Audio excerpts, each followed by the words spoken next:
नमस्कार मंडळी, आज आपण बनवणार आहोत मिरची वडे। यासाठी मी इथे जाड कमी तिखट असलेल्या मिरच्या घेतलेल्या आहेत। मिरच्या स्वच्छ धुवून घ्यायच्या आहेत।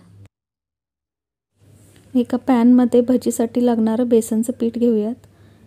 इथे मी 7 ते 8 चमचे बेसन पीठ घेतलेले आहे। यामध्ये आता आपण 1 चमचा ओवा टाकू।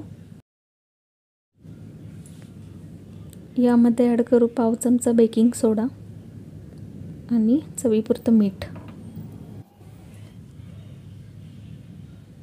थोडे थोडे पाणी टाकून सर्व मिक्स करून घेऊ। पाणी आपल्याला थोडे थोडे ॲड करायचे आहे, त्यामुळे आपल्याला हवी तशी कन्सिस्टन्सी करून घेता येईल। तुम्हाला हवे असेल तर यामध्ये चिमूटभर हळद टाकू शकता, पण सोडा घालत असल्यामुळे मी शक्यतो हळद वापरत नाही। असं सैलसर पीठ भिजवून घ्यायचे। हे बघा, कन्सिस्टन्सी अशी आहे। आता या मिरच्यांमधल्या बिया काढून घेऊ। याला उभी अशी एक चीर द्यायची आहे आणि सर्व बिया काढून क्लीन करून घ्यायचे।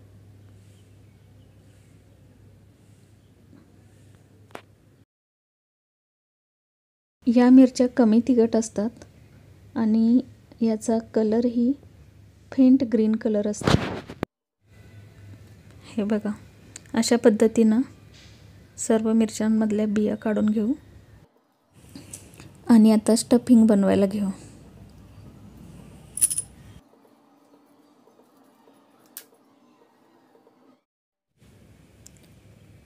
स्टफिंगसाठी येथे मी 4 बटाटे उकडून घेतलेले आहेत। बटाटे चांगले स्मॅश करून घेऊयात। बटाटे स्मॅश झालेले आहेत। आता यामध्ये घालू चवीपुरतं मीठ। मीठ आपल्या चवीनुसार घ्यायचं आहे। नंतर घालू पाव चमचा हळद,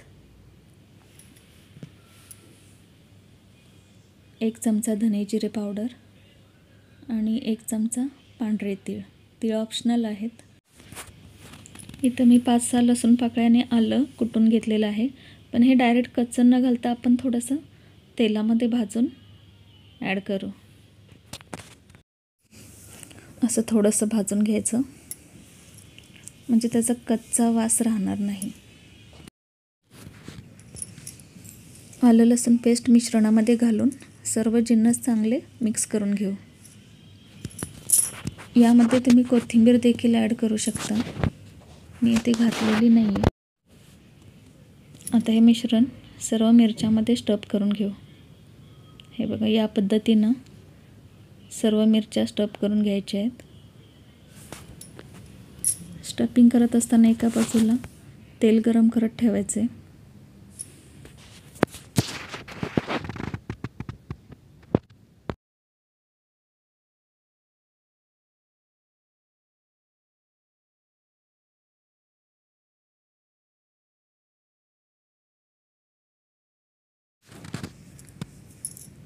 तेल गरम करून घेतलेलं आहे।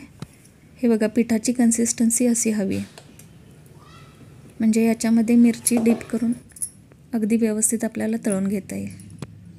हे मी बघा एक दाखवते तुम्हाला।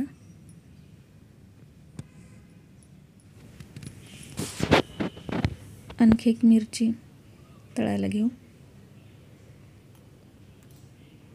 याला सर्व बाजूने असं पीठ लावून घ्यायचं।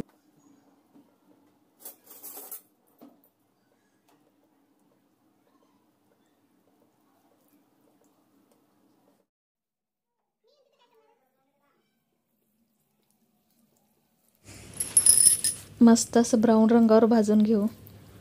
वास खूप खमंग सुटलाय आणि बाहेर पाऊस पडतोय।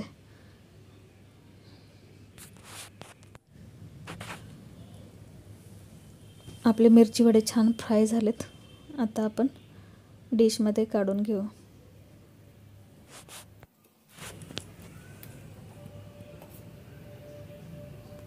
हे पहा, अशाच पद्धतीनं सर्व मिरची वडे तळून घेऊ.